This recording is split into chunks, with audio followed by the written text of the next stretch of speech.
And at the same time, as Robert knows, that we were talking about it before, but I was also going through alopecia and losing my hair due to the stress. So that was a time. And then that was also when the pandemic started and everyone was at home and isolated. So when you combine those three things together, that was an extremely rough time. I made it through the rough time. I made it through the tough time. I made it through the bad time. So now I gotta get mine. Gotta weather the storm. Gotta get mine. Gotta weather the storm. I gotta get mine.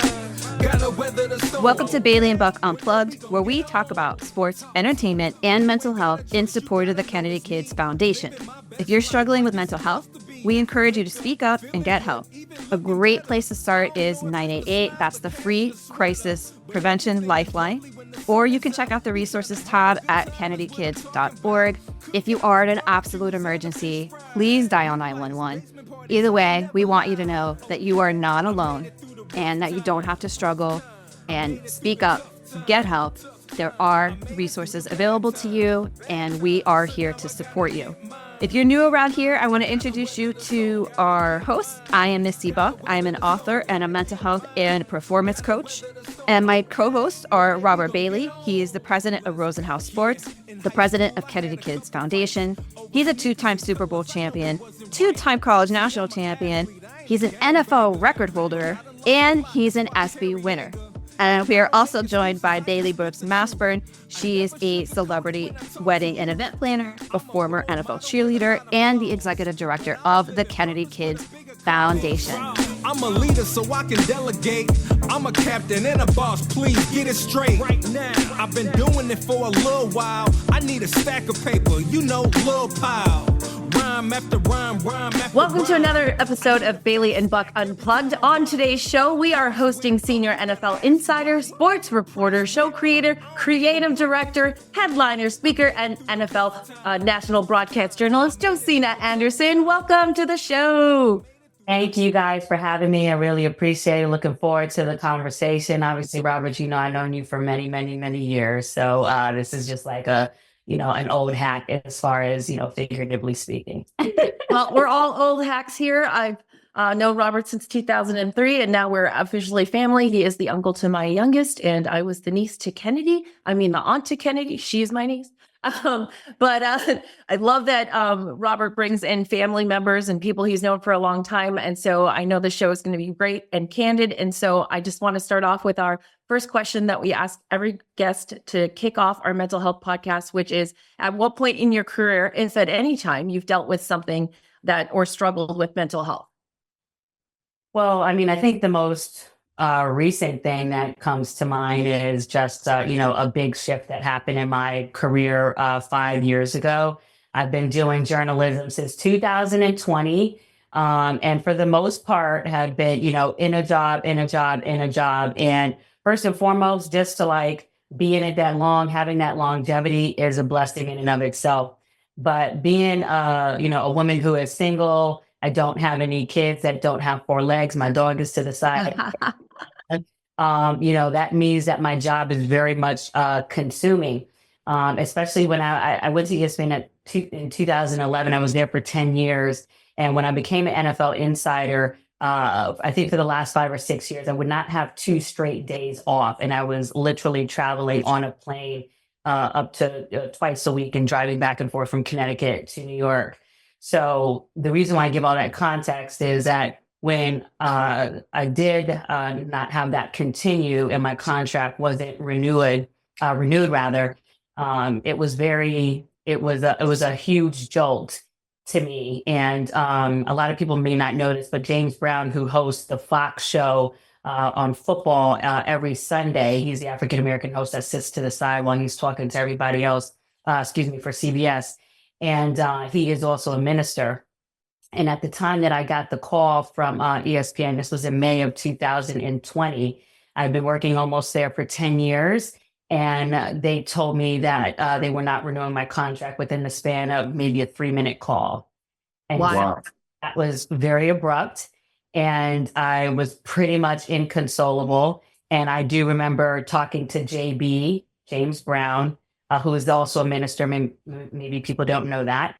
And also his wife and his daughter, obviously my parents, my boyfriend at the time. And I think we were just on the phone for like maybe 2 or 3 hours. I mean, you could not Oh, wild. be crying. And at the same time, as Robert knows that we were talking about it before, but I was also going through alopecia and losing my hair due to the stress.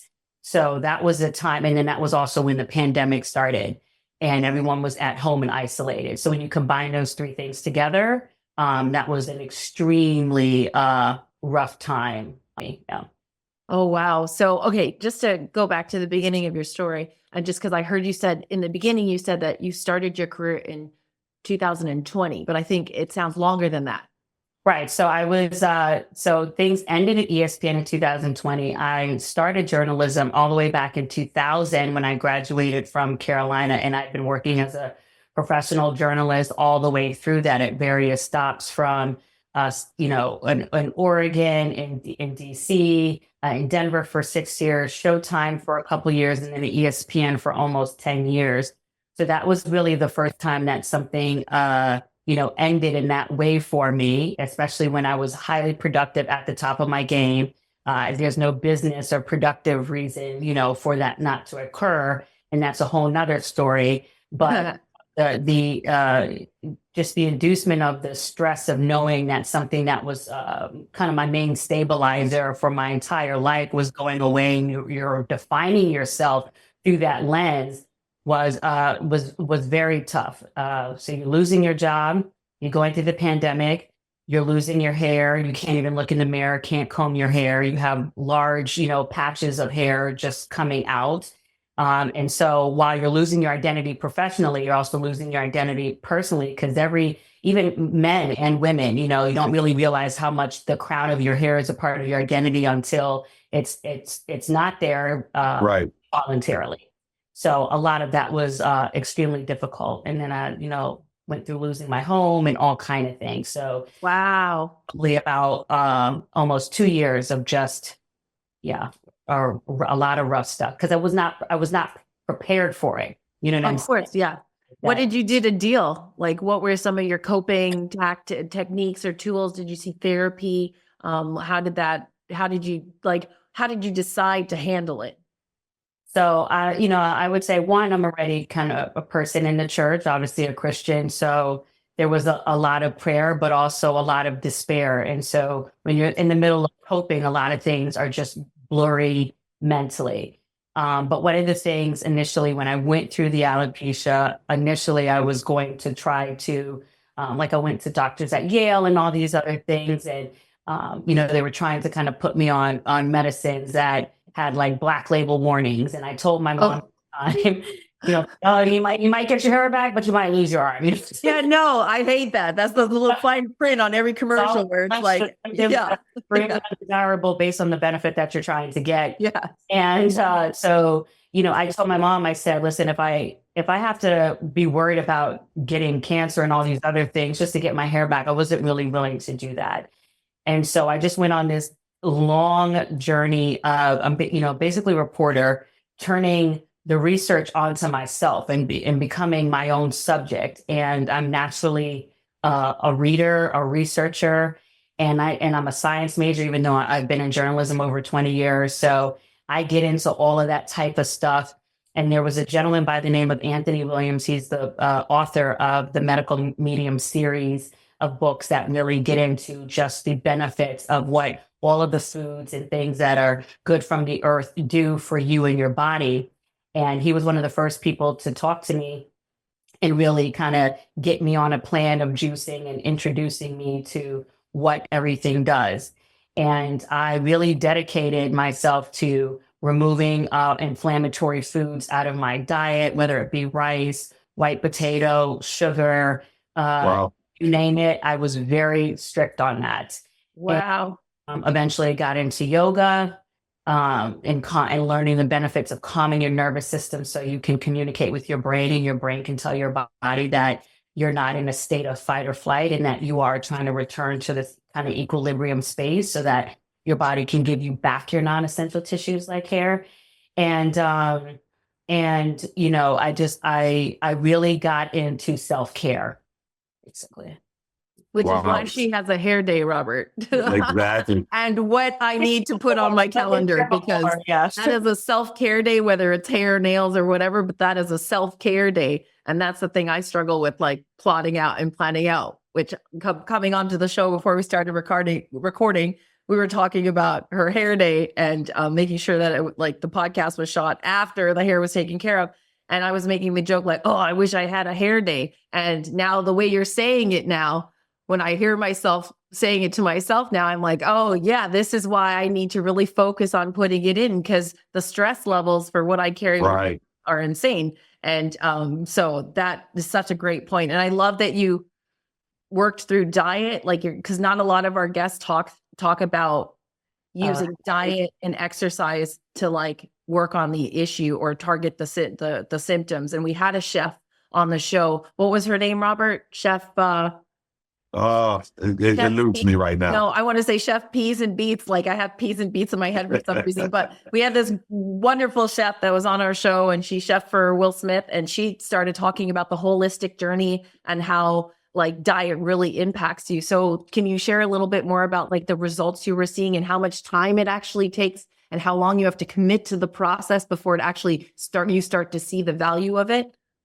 So yeah, juicing for me, well, first and foremost, a typical day when I was really, really deep into trying to heal my body, because I do believe that if your body gets out of whack, it can get back into whack, or back to order rather. And the brain is so powerful. It, really is a computer. We don't really activate, I believe, every aspect of what it can do when we really center ourselves and try to kind of come in tune with ourselves. So I believe that really trying to focus in on that and tapping into that power was really all I was going to need. So a typical day for me would start off, getting up at 4:00, to get into my yoga routine. And the reason why it was 4 a.m. is because I really learned over time that you cannot do yoga or anything that you're trying to do to really center your mind when your brain is thinking about what else you have to do in the day. So Robert, you're an agent, your phone is constantly going off. You probably have sensory overload from your, technology or everything that you both have. 100%.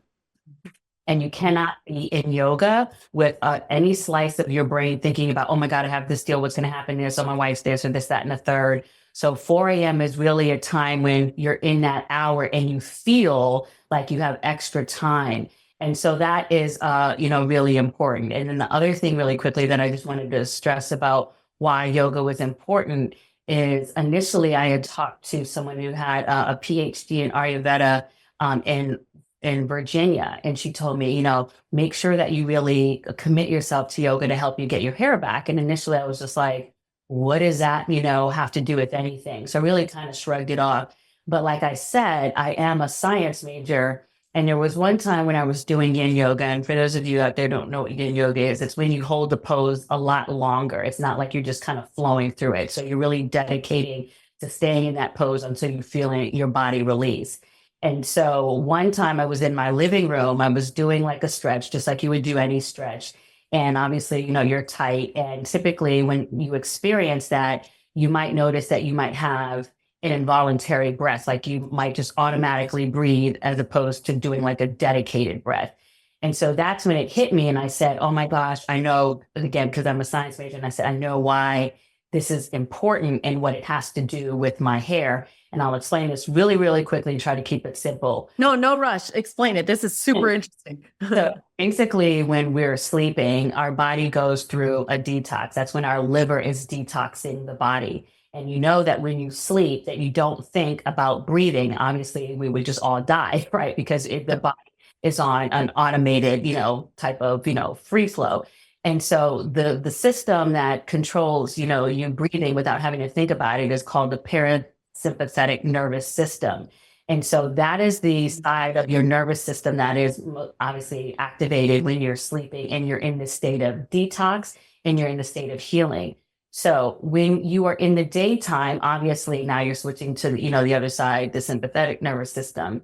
And So when you are, in these poses and you're having these involuntary breaths because you're flowing through that myofascial release, when the fibers of your muscles are stretching out or gaining more flexibility, or you're gaining more flow, through doing this exercise, that is essentially elongating the time in which you are activating the PNS, that same system when you're sleeping, during the daytime. So what that means is that I'm dropping more sand into the healing bucket that I'm involuntarily activating during the daytime. So now I don't have that happening at night. I have it happening during the day, which, if you think about it, I mean, it is really simple. This is why they tell you to exercise and do those things, because you are constantly keeping, that time link going on as far as having the systems that you need to have to kind of communicate with your brain that you're in that state of healing. So particularly with yoga, you will, and exercise and things like that. But I guess the difference with yoga is that you're also putting yourself in a meditative state, in addition to activating the circulation through just exercise. So it's really combining putting yourself in that meditative state, which helps to calm your nervous system, which, when your nervous system is calmer, you're communicating to your brain that, yes, I'm healing. And every day your brain is asking, like, basically in a figurative way of speaking, am I healing or am I hurting myself? Am I healing, hurting, or am I, you know what I'm saying? Like, which side on? And what you want to be doing is every time adding sand into that healing, side of the hourglass, so that then your brain can reach a point where it says, you know what, I do, not only do I do believe it, but you are here, you're back in the center. And now I don't feel like I have to dedicate other things to, healing other things that are going on with you. So whether it's your adrenal glands that get stressed when we're stressed, we don't see it because obviously internal. Now you have it to the point where I can turn back on your non-essential tissues and give you back your hair. So that was that. But the other thing why something like that, even though it's just hair, can become really spiritual and really test your faith is because, you asked me how long did it take? It took about 15 to 18 months before, I went bald and huge areas of my head that I was still on TV and people didn't know that, but my hair was thick enough at the time. It's really straight right now, but when it's not like that, it's bigger. And so no one could see, but I was going through all those things where I was juicing, doing all, the yoga, whatever. And for 15 months, I still didn't see really any results in terms of my hair coming back. And it really wasn't until the 15th month where my brain, whatever it was, happening chemically inside of me said, you know what, you've hit it. And then when I say it turned on. Like, I have pictures documenting how it's like 3 inches of growth, which is like not the normal amount that you would get in like the span of 2 months or what have you, just because all of that healing was still happening subdermal. I wasn't seeing it, which is kind of similar to what happens with faith. It's like the progress is still happening. I was doing all the right things by treating my scalp, going through these scalp treatments, all these natural concoctions I was making in my house. But when it decided to come back on, it came back on, even though at the time I wasn't seeing it through that duration, if that makes sense. It makes sense. And the reason why I asked you the question was because I feel like so many times when people are given a strategy or a methodology to target the symptom, they don't stick to it because they don't see the results in the time frame that they expect to see them in, but also because no one sets us up for how long that time frame or process actually takes and how long you have to stay committed to get there. But then when it turned, hearing you say, but when it turned on, it's like the floodgates opened. And I'm like, I would have never thought you said 15 to 18 months. My assumption was 6 to 8 weeks. And to hear that length of time is like, for me, it was like mind blowing, because you know how much stuff I've put after 6 to 8 weeks because I didn't know I needed to put in more time. But if you think about it, it took all that time for me to get to that point. And that's why, even when I'm talking to people about this story, I really am harping about the dangers of stress. Whenever you're stressing, you're releasing cortisol into your system, which, comes from, your adrenals pumping that out. And you cannot see what's happening internally. The one thing about alopecia is that it does manifest itself externally. So I was able to see that something was going on. And when when they were taking blood tests and testing my ANA, which is a panel that you will take that can help, test some of those markers, mine was like in the 600 and 700, which is not where you want it to be. But over time, when I was juicing and taking these things that were decreasing the acidity in the blood, when you're doing vegetable juices, fruit juices, you're taking things that are obviously not having preservatives, things that don't come out of packages. You're, basically eating from the earth, so to speak. It did come down naturally. And I do remember talking to doctors and telling them what I was doing. And initially they were brushing it off. And then when they see my blood come back down in the hundreds, then they started asking me, well, what are you doing? And then I was like, see, so it does work. And even my mom, who was a juicer, she's even more dedicated to me now. You go home and open her fridge, you got bottles of celery juice and all kind of things. And so I really, in my pantry at home, as I was telling Robert before, looks like an apothecary. I've got all kind of jars with corn tops that have herbs in it and everything. So, but really quickly, I just wanted to say, to answer your previous question. So it started off with yoga. I would do my juices, my lemon water, celery juice, cucumber juice, pretty much to start off the day. I would add certain herbs in those juices to kind of amplify it as well. And then I would, do my exercise for the day. And, you have your big salad that basically has everything in it. And there are a few key things that you always want to make sure that, it's in your salads. The thing about it, too, is like when we're taking, the pills and the stuff that's out there that's really, pushed by Western medicine, all of this stuff is in the produce section and it costs so much less. So Right. one of the things people don't know is like, thyme. The herb thyme is such a potent antiviral. I mean, this is a simple sprig that you can put in water, and drink as a tea, and it will help you. And a cucumber will help lower your temperature, be really good for healing your skin. I mean, I can go on and on about what it does. Even putting like Atlantic dulse, which is dried seaweed, in your salad will help to push out the heavy metals like aluminum and copper and things that when you eating foods that are canned or from the sea can, carry a large amount of mercury. You're putting on deodorant, you're putting aluminum in your body, and we can go on and on and on. So, simple things that you can just include in your salad that are good for you, or foods to avoid like eggs. And I mean, that's whatever, but there are foods that can contribute to irritating your gut and creating inflammation or being inflammatory. That are things that I was very mindful of and really stuck to. And eventually over time, I saw that healing. And then I would say, at the end of the day, and then obviously in my dinner, taking out rice, taking out white potatoes, things like that. And then ending my day with, certain teas that are just really overall healers, like Tulsi tea, olive leaf tea, and things like that. So a lot of those, things they don't have to be really complicated. You can make a few swaps that can make a big difference. You know what I mean? When is the book coming out? I know, right? Can I just buy the book? Like, can I just buy the book that's just like flip next? I know. Oh my God, Josina. The funny thing is I have an ebook that is about 80% complete, or maybe even more. I just have not started. I told you, you heard it here first, people. I told you there was a book. I have my stand store up, to get it up, but it's just been, it's been sitting there. I just need to finish it. And really what I wanted to do was just to simplify it, and here are the, 10, 15 things that I did that you can do right now that can just make a big difference without it feeling overwhelming, because that would have been to me when the doctor was talking to me and she's like, oh, you have alopecia. And I'm like, oh, I thought that was something that people were born with. I had no idea that it could be stress. I actually did too. I did not know. I'm just now learning that it was stress related. Like I had no idea. This is the first year of my life. I'll be 49 in a month or two. And this is the first time I've ever felt stressed in my body. Like I'm starting to notice it and recognize it. Like in the past, when my mom would say, I'm stressed out, you kids are stressing me out. I didn't know what that meant. I just thought she was just frustrated. Right. But so then finally last year, I was like, this must be what stress in your body feels like. Cause I'm starting to be able to feel the energy of it.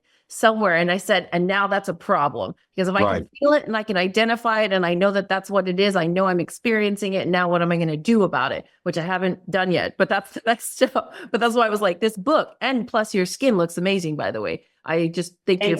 I appreciate that. I mean, the thing is, I mean, there's a lot of little simple things that, you should be watching out for as far as, if you're just overall feeling jittery, you notice that when you're sleeping, you're not sleeping through the night.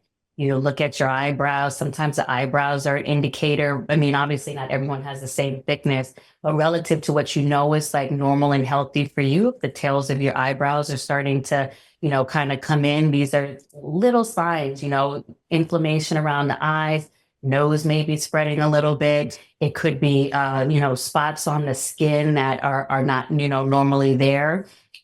These are signs of, can be signs of, things going on with inflammation. It can be signs of things going on, with your liver.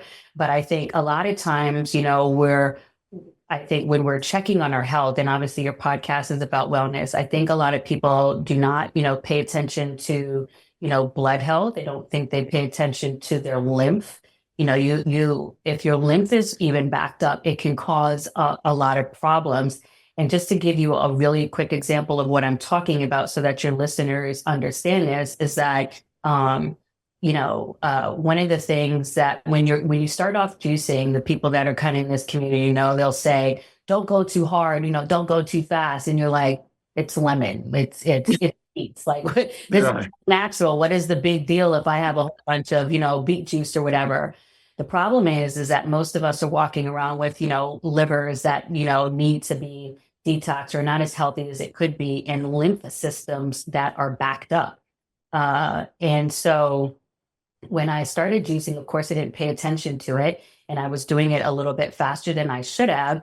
And had it not been for me reading about the dermatoxin effects in Anthony Williams' book, I would have been a little bit nervous, right? So I'm juicing, and maybe like 2-3 months into it, I'm taking spirulina, I'm taking all these things, whatever.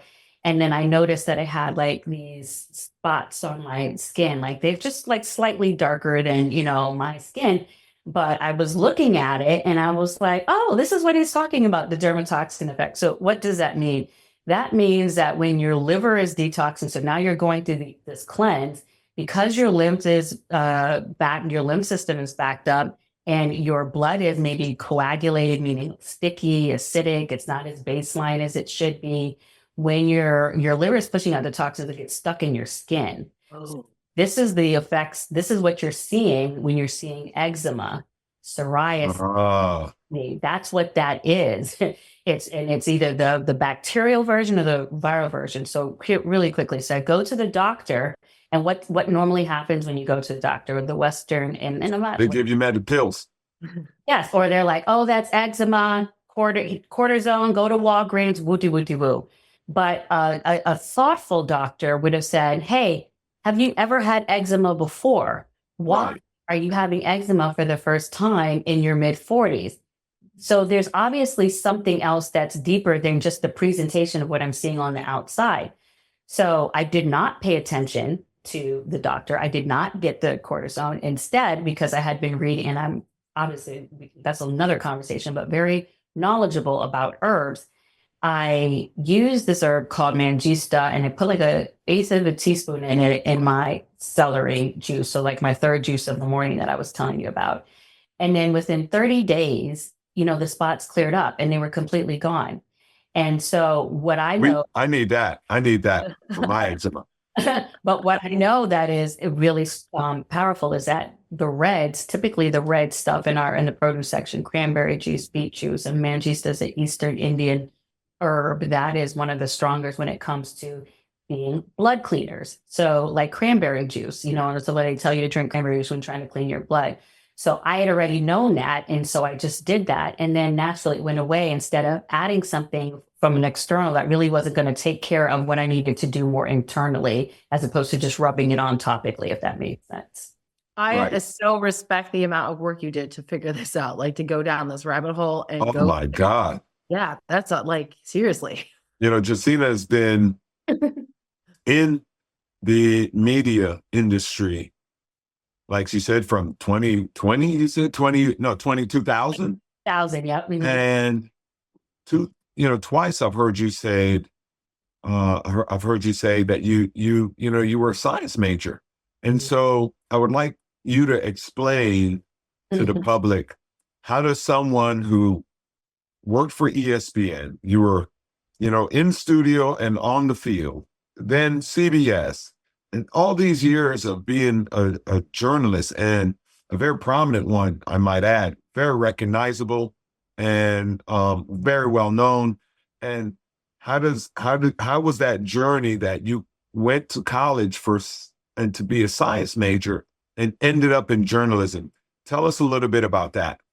So I always knew, for the most part, I wanted to do TV since 7th and 8th grade. I've been involved in communication arts since middle school. And, I was doing the school, announcements and the TV stuff that we would produce. So I knew I wanted to do that, and pretty much knew at about the age of 15 or 16 I wanted to be at ESPN. So I kind of called it over my life, even in my teen years. And it basically, my dad used to play soccer for the youth soccer team in Jamaica.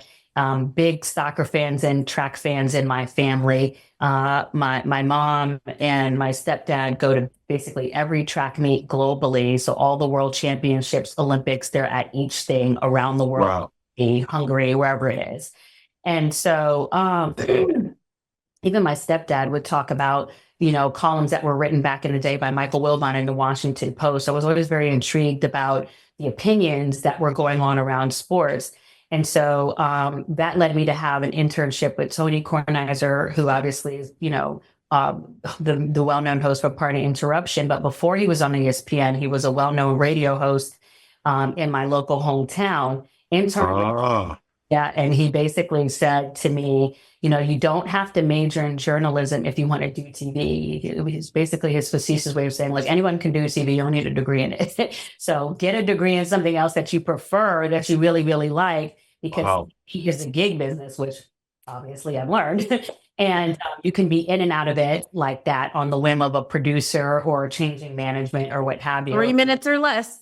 Exactly. So maybe you have, a degree in something else. So even though I, pursued exercise sports science as a degree, I was always doing journalism as internships. I went from WTM to ESPN.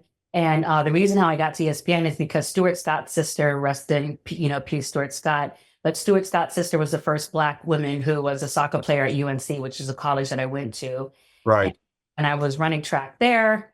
I basically went away from track for a while, went to soccer, owed to my father. That's a whole other thing. But anyways, I ran into Stuart Scott's sister, and she asked me what I want to do. I said, I want to be on TV. And she's like, oh, my brother, Stuart Scott. She introduces me to Stuart Scott. What, it led to the internship at ESPN. And then from there, went on, like about an 11-year career, CBS in Oregon, and working in DC for 4 years, which led me to covering professional sports at what they were called Redskins at the time. Obviously, they're called the Commanders, PC name now.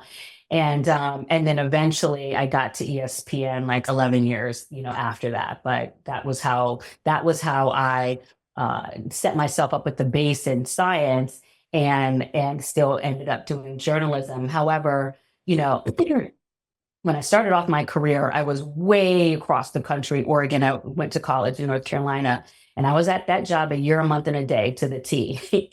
And I left that job because I was like, this is way too far from my home. I know people never leave their jobs in TV, but I'm doing it because I'm going to do it in DC. So this is where my degree did come into effect. So essentially, I worked for free. And this is like, I know, a completely foreign concept to maybe some of the people in the younger generation now. No, I've been working for free as the executive director of Kennedy Kids Foundation since 2022. There you go. There you go. There's a benefit to, that, because you just automatically get to, just like you said, get to insert yourself in what it is that you want to do. So I was working for free by night, covering the Redskins at the time, the Wizards, the Hoyas, anything associated with the DMV area. And by day, I was a personal trainer. And so that's where I got a degree and got certified by the National Association of Sports Medicine.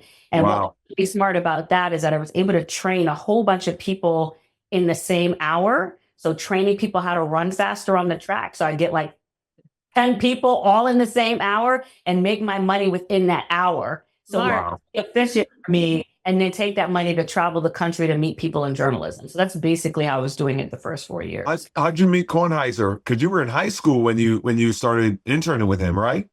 Because Kornheiser was the guy. But how did you, when you're in high school, you don't just, reach out to someone and then they bring you on. They had to be, what was the plan? How did you end up, did you know someone that knew him? He's a big deal. I just reached out, just like anything else. Like my show right now, The Exhibit, is sponsored by Body Armor. When you were talking on the phone, you asked me, how did I get in touch with them? Same thing. I went on LinkedIn, found out who the CMO is. I reached out and said, do you want to Yeah. When they said yes, it's just like anything else. Obviously now as an insider, my phone, my contacts are everything. You know that I got 10,000 numbers in my phone, but it's just like anything else. It's taking the time, reaching out. I mean, even the job that I had in Denver, where I was working for Fox for 6 years, the way I got that job is that I took my personal training money. I flew to meet the news director from the Fox affiliate in Los Angeles. He asked me, hey, when are you going to be in town for meetings? And I said, hey, when are you free? And he was like, Tuesday. And I was like, oh, yeah. So I'll be, my meeting is Monday. It's perfect. That was obviously not the truth. Right. What I'm trying to do is just appear busy. I was like maybe 23 or 24. And Wow. I literally just flew in just to have a 5-minute meeting with Jose Rios, who was the news director of the Fox affiliate in LA. Right. So by taking the time to spend, and I think it was like $400 some for that ticket at the time. That was way long ago. You remember that?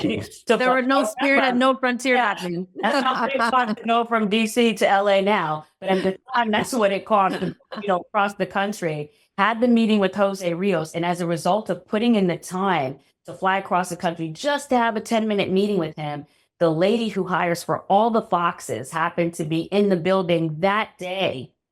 And Wow. that is how I got my job for Fox in Denver. Wow. So I tell, people that all the time. It's like, even in this space that I am in now, where, I'm starting my own production company and doing my show, it's basically putting me back in that same energy in terms of really having to harvest, from the land of just, reaching out the same way I did and building myself and now this company from the ground up, or just, endeavoring into any space that you want to go through. And it doesn't mean, like, I know I sound up and whatever. There's obviously a lot of ups and downs with having to self-start yourself every day, set your schedule. You're used to the validation from the establishment, and having a company that's, on you. So none of that stuff is easy. I'm smiling and talking like this right now, but there are days when it has been, very hard to emotionally separate myself from, the kind of co-signing that comes from, being hired from a major company. And really, even though on social media,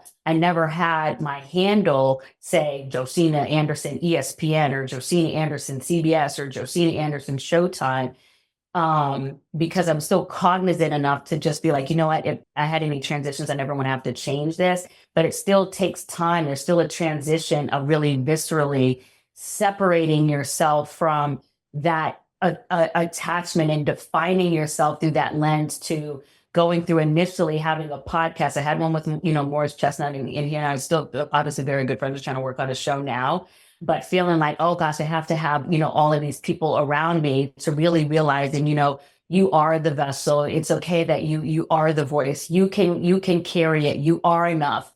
What you do, what you say, what you represent creates enough energy to hold that, so that you don't always feel like you have to have that coming from either a company or, people surrounding you. You know what I'm saying? Right. That's incredible. That's just great. What happens from taking that step forward, because everybody talks about, hey, that was my idea, or that was my, seeing something on TV and seeing something that's very successful, and they go, man, I thought about that, 5 years ago. But when you don't take that step forward, you never know. You know what I mean? If you don't take the shot, how can you win the game? Right. So all you did was take your shots. Just to talk a little bit about to get back to really the mental health stuff. Is there anything, you know, me and you talked, and you talked about a lot of different things you like to do just to relax your minds, you know, take away the stress. Talk a little bit about that from a physical standpoint. What is it that you like to do that helps you with your stress level? So before I became a homeowner last year for the first time, which was really a big, step for me because, when you're in the journalism business and you're constantly traveling and going, I always put myself in a location where it was conducive for my job and not really, especially as a female who's not Right. married or whatever, not taking that step for myself. So I always would make fun of people who had, like I have a male friend who was always talking to me about his magnolias and all this stuff that he's planting. And I'm like, how do you know about all these plants and whatever? You know what I'm saying?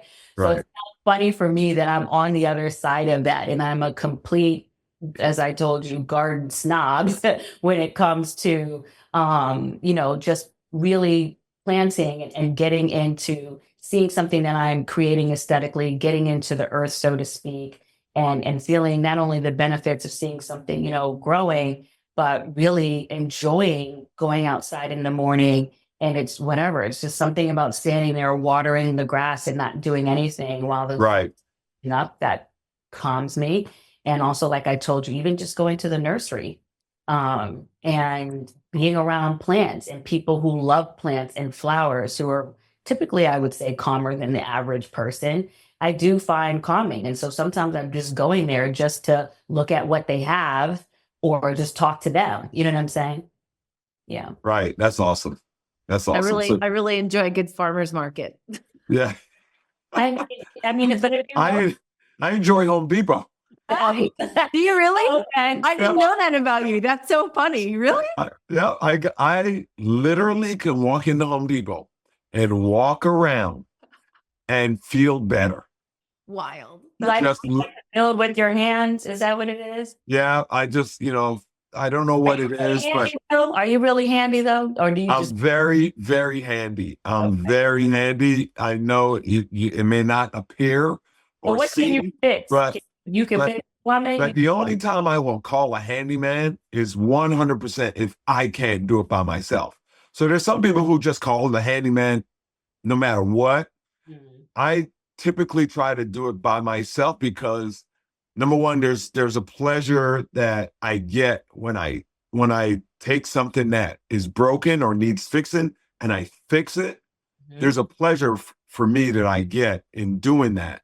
And then also I also realize that a lot of times the reason why we can't get the job done is because we don't have the tools. And a lot of times the handyman has the right tools. And it's really about just having the right tools. So sometimes I go to Home Depot and just start looking for interesting tools, things that I may need. Yeah, I do that sometimes. I'm when I talk, I have to drive by Home Depot to come home. Sometimes I just stop and go into the parking lot, get out, go inside. I also go into their nursery, right? Because I love green for some reason. I don't know what it is. I'm not a flower person, but just like palm trees and stuff like that, I love planting those around my house because it makes me feel better.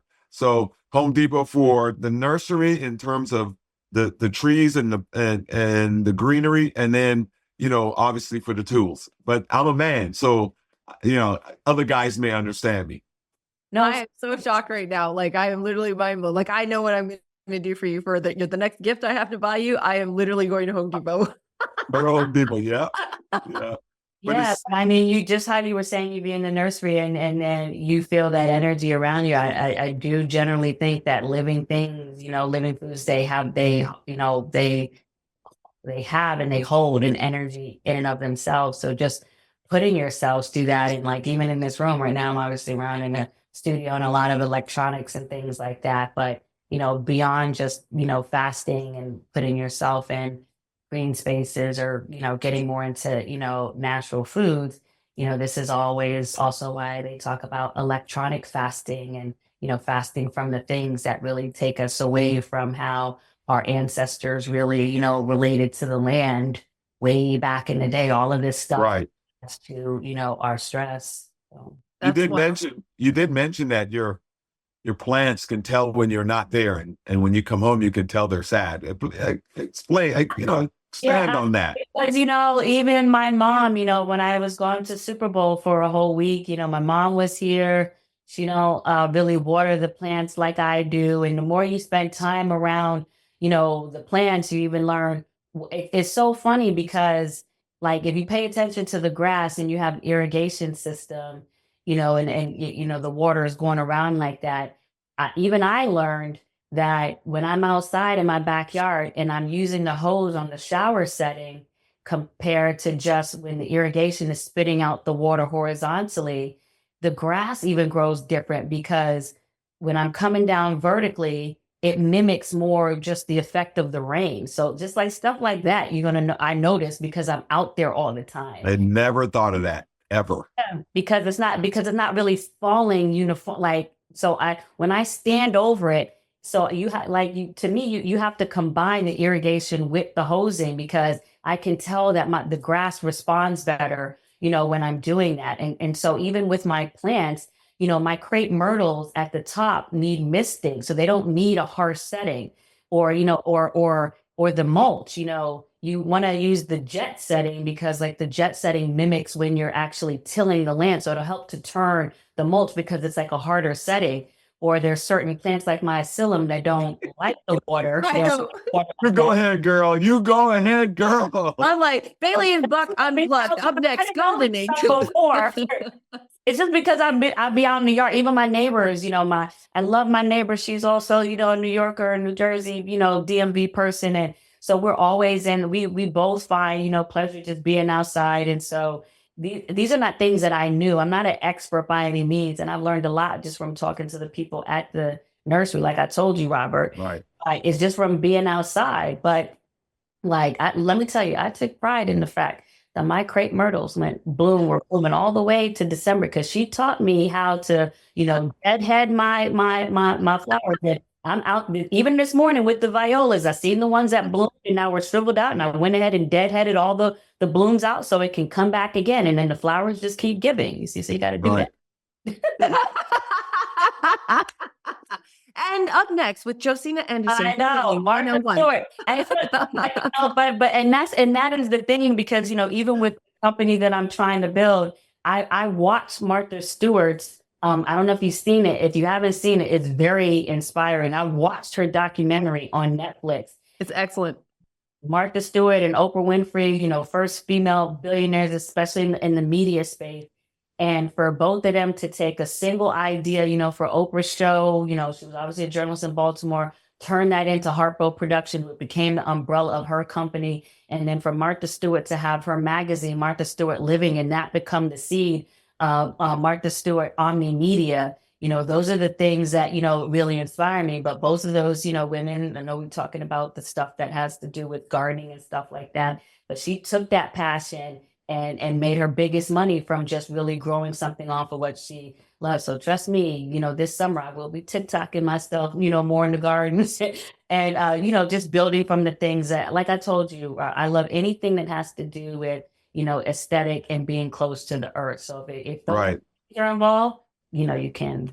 And then the women that you referenced too are also women who we've all publicly witnessed their struggle and what they went through. Like on the turn of a dime, Martha Stewart's going to jail. Like, wait a minute, like, Oprah's struggles. Like, it's just watching them power through and thinking back to Robert's point about going back to mental health and thinking about how none of them quit. Like nobody quit. Like they all got through it till they saw their sunrise. And I love what you do with your day. Like I am over here sitting here mind blown that you just said, oh, this morning I gardened. And I know you got up and did 4 a.m. yoga at the same time. And first, Robert knows me. Like Robert knows. He starts texting me at 6:30 in the morning and I don't answer him till like 9:30. Like, so 4 o'clock in the morning for me is like mind blowing. What time are you going to bed, Josina? Like mentally, I have to have a lot of sleep. One thing I noticed that when I'm juicing and I'm putting that in my body and I've got, things that are making my blood less acidic,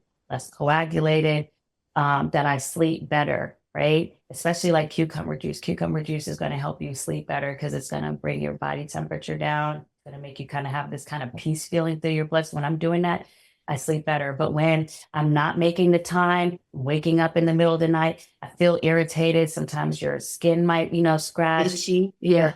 Your brain is moving. And a lot of that is, it's not just a function of what you're doing in your life as a stressors, but it really is the fact that just your fluids are actually not moving the way that they should be in your body. They're getting, stuck. And that's what you're feeling. So the minute that you make yourself literally, more fluid, it's funny how you sleep better. But the 4 a.m. thing is not a difficult thing, for me, because I really do like waking up with the sun and that sun salutation. And anytime I'm making time to do that, it's very interesting how much better I feel in the day. I feel like I'm more peaceful towards my boyfriend. I feel like I'm more, I feel like I'm entering the day, not, being agitated or as quick to snap, or something like that. So it's not something that you dread, you actually look forward to. And I would recommend to people out there that they take a look at, there's a YouTube channel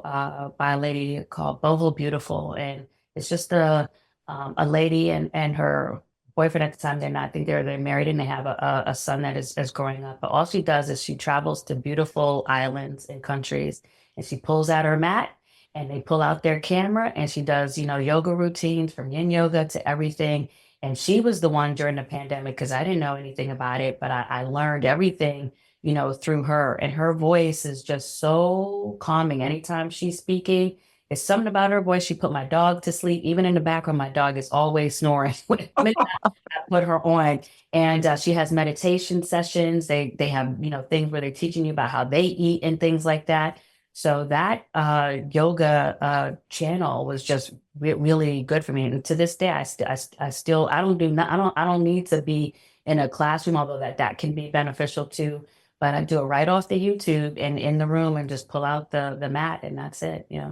That's beautiful. What time did you say you go to bed though? I'm trying to work this out. I would say, it's about somewhere between 11 and 1. So, it's not much sleep. It is not much sleep. I would say that, because even Morris will get on me because I'm always joking on him, because I'm like, you're like, obviously, Cosby, that's not the figure now, but I'm like, well, why are you being you're going to bed so early, 8:00, do. But I mean, talk about someone who is disciplined. He's even way more disciplined. I have so much respect for him and how he just conducts his day professionally, because the things I'm talking about, like he is in the gym. And by the time he already calls me, he's already, done with his day too. So I feel like one of the things that I continue to try to work on is just discipline and consistency is right. Is everything. So yeah. Oh, I thought she was gonna say like 8:30, 9:00 for real. Yeah. Over here, like, no. And I would say that probably is it. Not is probably is the weaker spot. I could get to bed earlier. In general, obviously, due to my profession, especially in a time like this. The information clock, it does, run along throughout the day, and you can always get, closer to, be 6 to 8 hours. And, but when I'm doing that schedule and I'm more disciplined about it, you are up at 4 and maybe I'm taking those naps. But in general, I tend to be a person that goes to bed later. So, but what they do tell you to do is, be better about shutting the electronics off, at least 2 hours before, not having the TV on it in the bedroom, starting like your evening teas, which is really important too, before you go to bed, so that you're really kind of prepping your body, to be, in that state, and really kind of giving yourself all of the nutritive things to enhance that healing cycle that's happening when we're sleeping, so that you can also speed it up. You know what I mean? So right. Yeah. It's very exciting that this last 20% of your book is going to be done soon, because honestly, I want to read this ebook, because I feel like just got like, I'm just like, whatever she said, that's it. Like, this is. I'm buying. Yes, exactly. 100%. It's so funny because our counterpart, Missy Buck, who you didn't get to meet on the show today, it's the start of her birthday weekend. And she literally is on an electronic like retreat. Like she's removed it. And I was sick with the flu last month really badly, but I still like, I'm in bed thinking like, oh, I'm laying down, I'm resting, and I just couldn't get through it until Misty called me and she was like, turn everything off.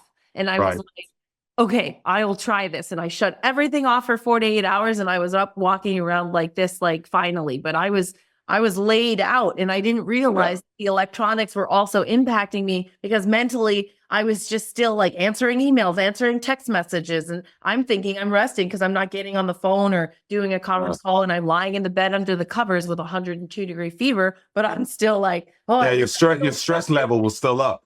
Oh, wild. So wild. Yeah, I need your book. It really is a part of it. And, and I would even say just from a spiritual standpoint too, just obviously, making more time to, be in conversation and not, it's really hard for me. That's something I struggle with. And I'm sure, Robert, we're in the same, worlds, although on different sides of the spectrum, is getting up and being, right in the phone. And if I can, it's funny too, because, there people always say, what do you think, was the thing that really turned on your ear and all these other things like that. But, I do feel like, when I was, when you go through trauma, you have the 5 stages of anger.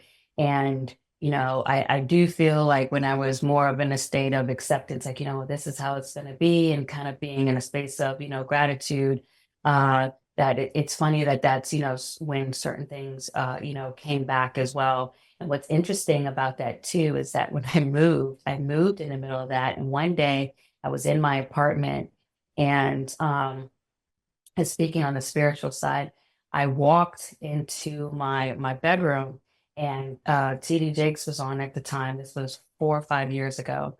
And he was speaking about a character in the Bible, and he said something about, he said, and the Lord said he's going to give you back your hair. But there's a character, and I can't remember it now, that was talking about where their hair was lost.